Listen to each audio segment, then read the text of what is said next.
What's going on, guys? This is Saber054. I'm going to be giving you guys my thoughts on yesterday's Pokemon Direct. Naturally, I saw the Direct yesterday, but I sort of missed my chance to talk about it.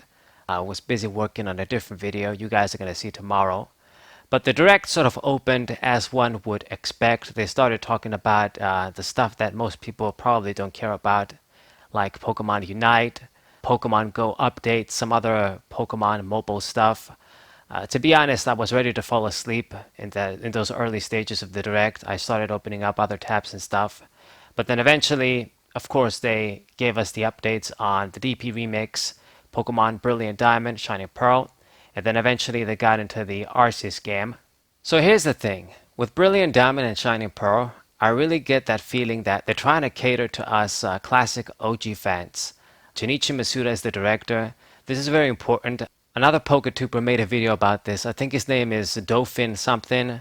He's the guy that, I don't remember his name, but he shiny hunted a Mudkip for his starter and then got a shiny Zigzagoon immediately afterwards, and it was pretty crazy.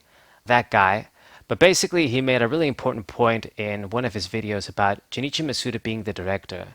One kind of forgets that Junichi Masuda retired from directing Pokemon games, sort of came back with Let's Go being his final game. And then in the end, of course, with Diamond and Pearl being that guy's babies pretty much, it's not surprising that he stepped up to handle the remakes. He didn't even do that with Ruby and Sapphire, which is a bit sad when I think about it now, but let's not change the subject. But the general point is this. We know that the format is going to be the sort of classic tile-based format, which Junichi Masuda is very experienced with. Being Diamond and Pearl remakes, they're already going to have a very solid foundation. And they're throwing a lot of features that pretty much any Pokemon fan you ask would find favorable, like bringing back Pokemon that would follow you, character customization, and being able to find wild Pokemon in the underground. All three of these are features that the Diamond and Pearl games didn't have before. Pokemon following you around, I guess, was sort of in there with the Amity Square, but in these games, all of the Pokemon available in the new games are going to be able to follow you while you play the main game. Keyword, all of the Pokemon available, they mentioned that, so it means that we're not going to be getting any sort of full Pokedex once again. From what I understand, it's probably going to be the original 493 Pokemon that were available in the DP games, when they were the latest games, 4th generation. And I think that's good enough. It sucks for, I guess, Pokemon fans from Black and White onwards that would want some of those Pokemon. But it is what it is. Maybe they'll somehow include some of them. I don't know how they're going to do it. But the way I see it is probably going to be all of the classic Pokemon from Gens 1 to 4. Then we got character customization. Wasn't before in the Diamond and Pearl original games. This isn't really a feature that I care too much about a Pokemon game, especially a classic one like this remake is supposed to be. But I know a lot of players like character customization ever since it became a thing in X and Y. And then the last thing, I guess the main new feature that we haven't really seen and is a DP remake thing only, the Underground, which was only a DP thing, opening up with new areas that you could find wild Pokemon in. So I think this is kind of cool. A lot of people will also find this kind of cool. They mentioned in the Direct, the chick says that the Pokemon that are going to show up in those wild areas underground are Pokemon that you won't be able to find like in the main game as you go along.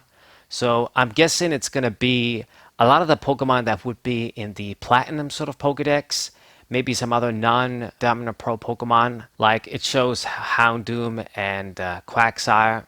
Quagsire you could find in the Great Marsh and the Pastoria City area anyway, but who knows, they do say that it's Pokemon you won't be able to find in the main game, or some Pokemon you won't be able to find in the main game.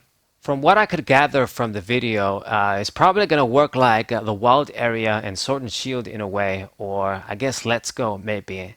They're not going to be Pokemon you just find in the grass, it's just some Pokemon that hang around the area like in those games would, Let's Go and Sword and Shield, and then you just interact with them and then you throw Pokeballs to catch them. I don't even think that you can battle them and stuff, so it's going to be that sort of thing. It's fine. We'll see how it is when we play the game. I do plan on buying both this and Arceus, but I'll talk about that later. But one thing that I didn't like about the Underground, and I think I got this information right, is the Underground bases, they return. You can make secret bases, but you're not going to be able to have all of the classic decorations and the full Underground base, secret base feature isn't going to be coming back, which is annoying. I think that's what I got from the video because they say you can only put statues in the base. And depending on the statues that you have there, the different Pokemon and the different wild areas are going to open up, I guess, underground. Now, let me tell you, a secret base with just statues isn't really a secret base. It's really, really boring. It just seems like this is going to be a feature just to, I guess, open up areas, additional areas with wild Pokemon underground. So this really sucks. If they just fuck the secret base thing up and just water it down as what I gathered they're going to do, it's going to really suck. They're already sort of changing and watering things down, kind of like what they did in ORAS. Moving on from the underground, I guess I can't forget you can still mine for fossils and gems and stuff as normal, but I guess the secret base thing might change. But moving on from that, they showed off the contest. I can't say I expect too much from them because in the original Diamond and Pearl games, they changed a lot of stuff from the contest that were good in the Ruby and Sapphire games, and they changed it again from the ORAS, the Ruby and Sapphire remakes. ORAS, it also had changes for the worse from the original contest. So in these DP remakes, I'm not expecting too much. It's probably going to be more watered down contents from the original Diamond and Pearl games, but I guess we'll see. And that's basically it about the DP remakes. I mean, I guess graphically, I think they looked better than from the first trailer we saw when they announced these games. It looks okay. I mean, I'm gonna be honest. If you're gonna review the game like for a reviewing website like IGN or whatever, I mean, of course you're gonna have to deduct some points because it doesn't really look. It's not gonna look as good as it could have looked, I guess, if it was on the PS4 or something, or if it used a different engine, I guess. The Pokemon models do seem to be the same from the 3DS and the other Switch games, so you have to take that into consideration too. But at the end of the day, these are the DP remakes. Junichi Masuda is directing them. They might be the last games he's ever going to direct for Pokemon. Who knows? I can't help but support these games when they come out. Like I'm interested to play them. I'm interested in seeing if they're going to be good. Like I said, as remakes of Diamond and Pearl, they already have a very solid foundation. If they don't cut out a lot of the post-game content and add in more features, as they've shown they added some new stuff, I think they're going to be really good new games in that sort of a classic format, if you get what I mean. I do sort of get the impression they're trying to cater to the classic fan base with a lot of the features like Pokemon following you around, character customization, I guess. Catching Pokemon underground is a completely new thing. So they are showing some promise gameplay wise, I guess, not necessarily graphic wise. But I don't really mind the graphics. I think the chibi sort of style is okay for the most part. Now then, moving on to the Arceus Legends game. Goddamn, did they have a lot of stuff to show for that one. To be fair, of course they're going to present all of the gameplay and all of the aspects of the video in a way to make it look super epic, super amazing, make it look really good and appealing, of course. It remains to be seen if it's going to be that epic and it's going to be that big adventure that they're promising us. But when it comes to a lot of the gameplay aspects they explain later on, it does have a lot of cool stuff going for it.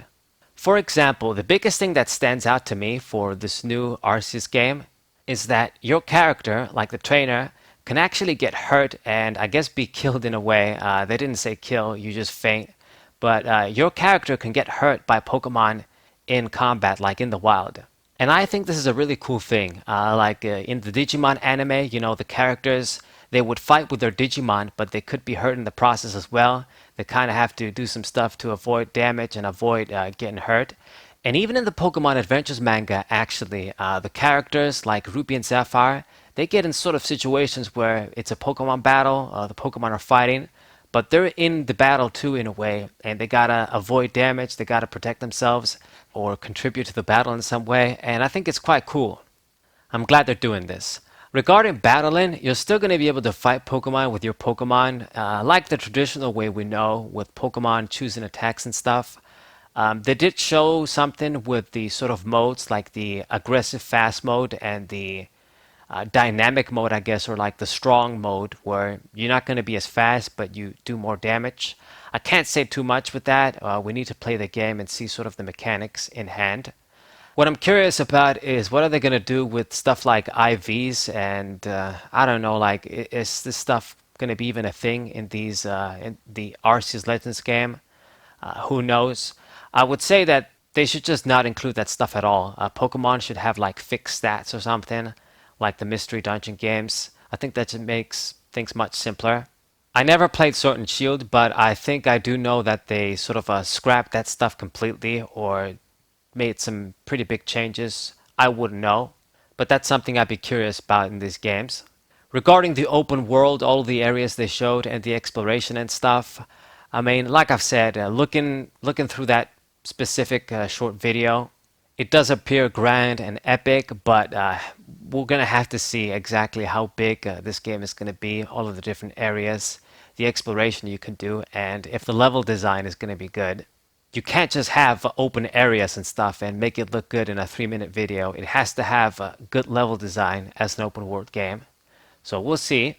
They showed off some new Pokemon. I like all of them. Like Stantler got a little bit of love finally. It gets an evolution. It's sort of an alternate form in a way, I think. It's an evolution, but it's basically a form you can only get in this Hisui region that it can evolve to.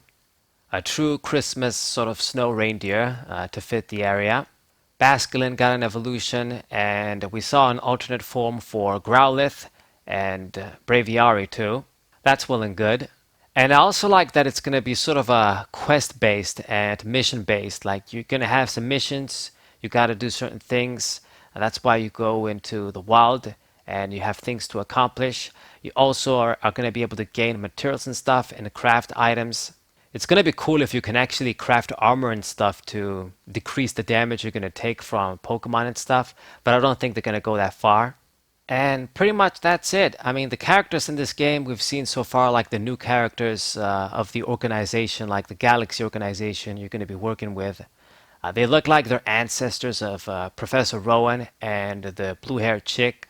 She looks like she'd be an ancestor of Cyrus from the original Diamond and Pearl games. So that could be interesting.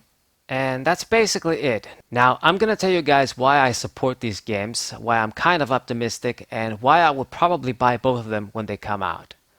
To me, from what they've shown in this direct, it just sort of proved what I thought of in a way with Sword and Shield. Like, Sword and Shield was the decoy, the sacrifice for these two games to come out, particularly the Arceus game. It's almost like Sword and Shield was the sort of they had that on the side because they needed something to come out, while the main developers, I guess, were working on the Arceus game, preparing for this sort of new format. Because let's be honest, with the Arceus game, they're doing a lot of bold stuff and stuff that they haven't done before in any Pokemon game. A lot of people have been crying out for a new format, just something fresh and new, different mechanics and stuff. And what they're doing is basically going in this direction. I'm very interested in the lore, since this is going to be like the prequel, I guess, the ancient history of Diamond and Pearl, in a way, like the Sinnoh region. And I'm also interested in how the story and lore is going to be presented in the DP remix as well. Tamahiro's one of her biggest gripes has been with Diamond and Pearl, it's the story. So I'm interested to see how Junichi Masuda is going to fix it up, or change it, I guess. It's a chance for Diamond and Pearl, the sort of Sinnoh games, to redeem themselves, I guess, in the eyes of some people like Tamahiro. Now, I also can't neglect to point this out. The graphics of Arceus, they do look kind of inferior to Pokemon Snap's graphics. I mean, Pokemon Snap, I never played that, but it's not my cup of tea. It's no open world game like Arceus is going to be. I think, at least anyway. I guess we'll find out. But Arceus graphics, they do look a bit rough around the edges. You can see the sort of difference. Once again, if you're a reviewer, if you got to look at things objectively, you would have to cut some points off for that. But if those are going to be the only problems and we just get an amazing game outside of that, then I'm good for it. Diamond and Pearl Remakes is a pretty safe buy for me. I mean, I kind of know what to expect. It's remakes of games we already played. Arceus, I will also probably get as a big Pokemon fan. Like I've said, I mean, it's DP lore. It's a completely new experience. I'm really digging a lot of the mechanics, like it's sort of going to play. I don't want to say it's going to play like an action game like Bloodborne or Ninja Gaiden or whatever, but it's that sort of a Pokemon action game, but you can still fight traditional fights. So I'm sort of digging that. I'm interested in that, how it's going to play out. But with this game, I'm obviously going to keep an eye for it, keep finding out information about it as information comes out. And in the end, I'll see exactly if it's really as good as it's going to be. And the gameplay is going to be tight, the mechanics are going to be tight, and it's going to be fun. And it's just going to have a lot of exploration and items to craft and collect and all that good stuff. Or am I going to determine when more information comes out that it's not exactly my cup of tea either? Like, it's going to be a new style, but it's not going to be my sort of gameplay. We'll see. We'll see as more information comes out. Because I'm very picky and very selective with with the type of games that I want to play. I don't just pick up any sort of game. I have my niches and stuff. So they could come out with some information that's going to completely kill it for me for this game. But I think in the end, both of the games are a buy. At least Diamond and Pearl, that's a buy for sure. And Arceus, we shall see if there's anything that's going to dissuade me from buying it. But anyways, this is the video, guys. Kind of long-winded, but I had a lot to say about these games for the Pokemon Direct. Tell me what you guys think in the description. Are you guys going to buy these games? Are you going to wait? Have you even pre-ordered them? Because you can actually pre-order them, as they said in the Direct, right after the video. Do you think that it's just going to be all hype and smoke and mirrors again? Or do you actually think we might be getting some solid Pokemon games after all this time? Because for me, Sword and Shield wasn't good. The Let's Go games, not really for me either. I skipped out on the Ultra Sun and Moon games because I wasn't really impressed, wasn't really feeling them either. And at least for me, it's been a very long time since I bought a new Pokemon game. I keep playing like these old school ones like Ruby and Sapphire and Heart Gold Soul Silver. The old Diamond and Pearl games in a way too, like Platinum and stuff. So this is actually quite huge for me. I really want these games to be good. Pokemon games shouldn't be over for us OGs. So I hope Game Freak and the Pokemon Company understand that, realize that, and try to make a game that newcomers and OGs alike can enjoy. That's it from me. Hope you guys enjoyed. Subscribe to the channel, leave a like, share this video with your friends, and I'll see you guys tomorrow with a really cool and really big video. Saber 054, what's up?